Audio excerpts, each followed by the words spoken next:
उपस्थित विभिन्न संस्थाका साथीहरू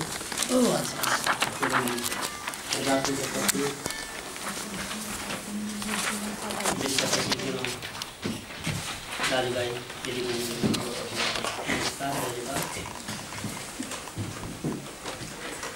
कोजाग्रत पूर्णिमाको दिन हाम्रा महानुभावहरूको उपलक्ष्यमा शुभकामना आदान प्रदान गर्ने जुन एउटा परम्परा हाम्रा स्वर्गीय महामना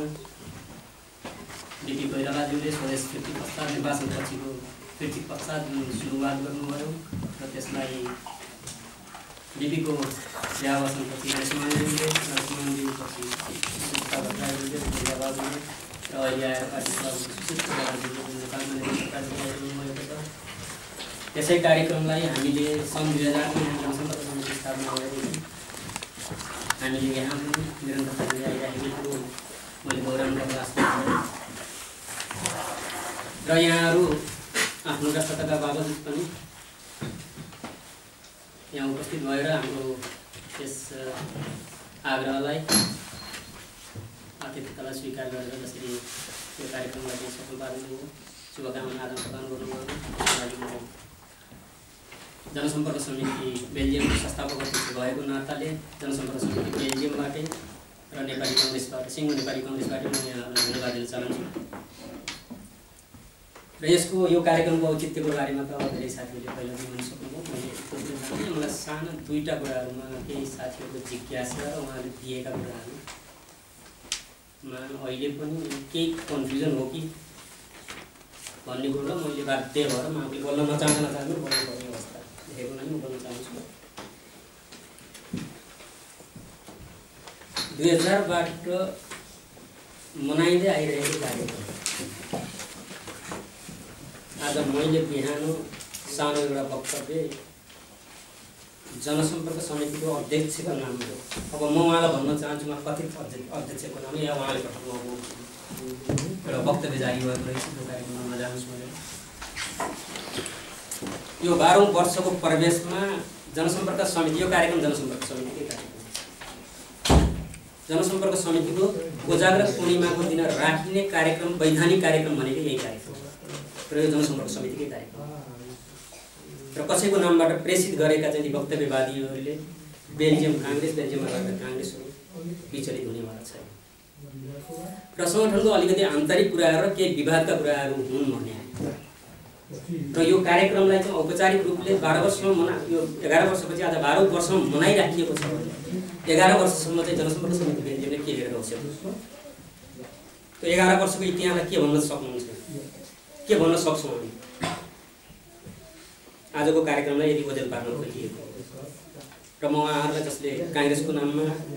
अलिकति मेरा आफ्ना मित्रहरू जो थोरै दिग्भ्रमित भएर हिँड्नु भएको छ उहाँहरूलाई यिनै चाडबाडको अवसरमा दुर्गा भवानीले कमसेकम अलिकति सोध्ने र उहाँहरू अलिकति बुद्धि चाहिँ आउने चाहिँ चेत दिउन् भन्ने कामना गर्न चाहन्छु यसै कार्यक्रमबाट।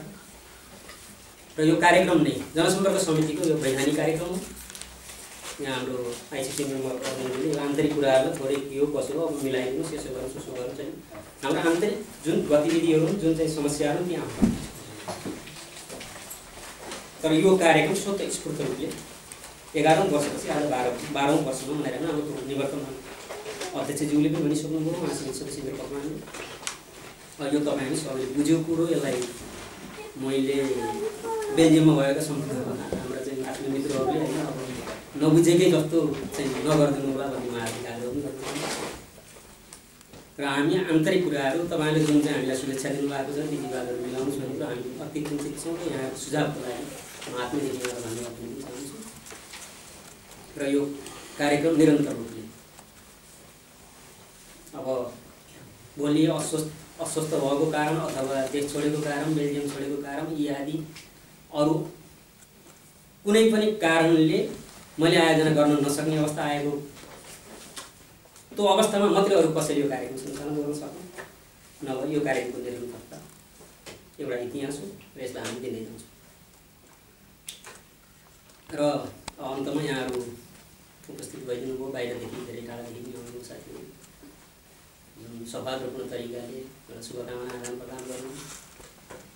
हामीलाई एउटा सद्भाव दिनु, सुझाव दिन पनि यहाँसम्म सबै आइदिनु भएको यहाँहरूलाई पुनः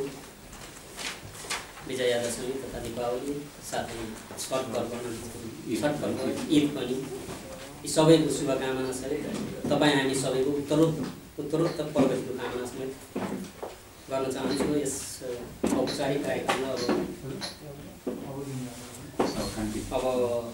अन्त भएको घोषणा गर्न चाहन्छु। धन्यवाद। अन्तिममा समय